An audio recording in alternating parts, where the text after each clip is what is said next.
So imagine you're dealing with someone who's hoarding.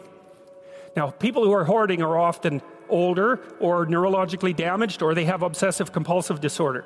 But then you walk into their house and there's like 10,000 things in their house.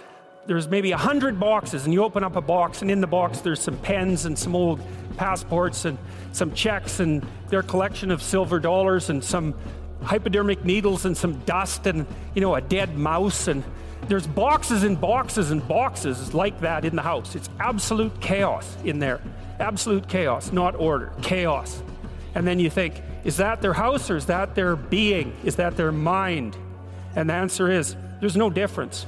There's no difference. So, I could say, well, if you want to organize your psyche, you could start by organizing your room. If that would be easier, because maybe you're a more concrete person and you need something concrete to do. So you go clean up under your bed and you make your bed and you organize the papers on your desk, and you think, well, just exactly what are you organizing? Are you organizing the objective world, or are you organizing your field of being, like your field of total experience?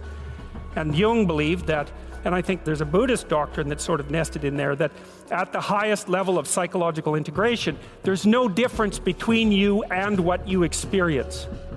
Now you think, well, I can't control everything I experience, but that's no objection, because you can't control yourself anyway. So the mere fact that you can't extend control over everything you experience is no argument against the idea that you should still treat that as an extension of yourself. Well, let's say you have a long-standing feud with your brother. Well, is that a psychological problem? Is that him? Is it a problem in the objective world, or is it a problem in your field of being? And it's very useful to think that way, because you might ask, what could you do to improve yourself? Well, let's step one step backwards. The first question might be, why should you even bother improving yourself?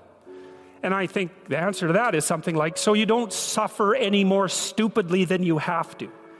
And maybe so others don't have to either. It's something like that. Like there's a real injunction at the bottom of it. It's not some casual self-help doctrine. It's that if you don't organize yourself properly, you'll pay for it, and in a big way, and so will the people around you.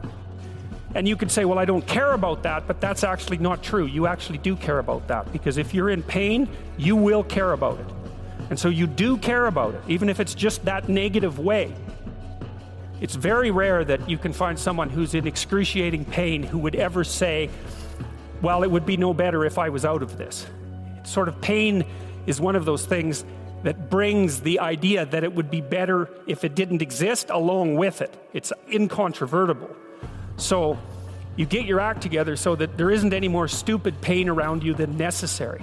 Well, so then the question might be, well, how would you go about getting your act together? And the answer to that, and this is a phenomenological idea too, it's something like, look around for something that bothers you and see if you can fix it. You can do this in a room. It's quite fun to do it just when you're sitting in a room, like a room, maybe your bedroom. You can sit there and just sort of meditate on it and think, okay, if I wanted to spend 10 minutes making this room better, what would I have to do? And you have to ask yourself that, right? It's not a command, it's like a genuine question. And things will pop out in the room that there's a stack of papers over there that's kind of bugging you, and you know that maybe little order there would be a good thing, and there's some rubbish behind your computer monitor that you haven't attended to for like 6 months, and the room would be slightly better if it was a little less dusty and the cables weren't all tangled up the same way. And if you allow yourself just to consider the expanse in which you exist at that moment, there'll be all sorts of things that'll pop out in it that you could just fix. And I might say, well, if you were coming to see me for psychotherapy, this easiest thing for us to do first would just be to get you to organize your room. You think, well, is that psychotherapy? And the answer is, well, it depends on how you conceive the limits of your being. And I would say, start where you can start. If something announces itself to you, which is a strange way of thinking about it, as in need of repair, that you could repair, then, hey, fix it. You fix 100 things like that, your life will be a lot different. I often tell people too, fix the things you repeat every day, because people tend to think of those as trivial, right? You get up, you brush your teeth, you have your breakfast, you have your routines that you go through every day. Well, those probably constitute 50% of your life. And people think, well, they're mundane, I don't need to pay attention to them. It's like, no, that's exactly wrong. The things you do every day, those are the most important things you do. Hands down. All you have to do is do the arithmetic. You figure it out right away. So 100 adjustments to your broader domain of being, and there's a lot less rubbish around and a lot fewer traps for you to step into. And so once you've got your mind and your emotions together, and once you're acting that out, then you can extend what you're willing to consider yourself and start fixing up the things that are part of your broader extent. It's a very interesting thing to do. I like the idea of the room because you can do that at the drop of a hat. You go back to where you live and sit down and think, okay, I'm going to make this place better for half an hour. What should I do? And you have to ask, and things will just pop up like mad. And it's partly because your mind is a very strange thing. As soon as you give it an aim, a genuine aim, it'll reconfigure the world in keeping with that aim. That's actually how you see to begin with. And so if you set it a task, especially, you have to be genuine about it, which is why you have to bring your thoughts and emotions together, and then you have to get them in your body so you're acting consistently. You have to be genuine about the aim, but once you aim, the world will reconfigure itself around that aim, which is very strange. And it's technically true.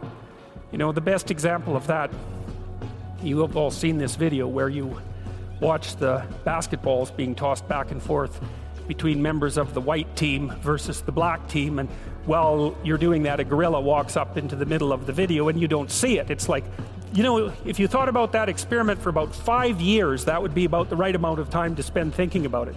Because what it shows you is that you see what you aim at.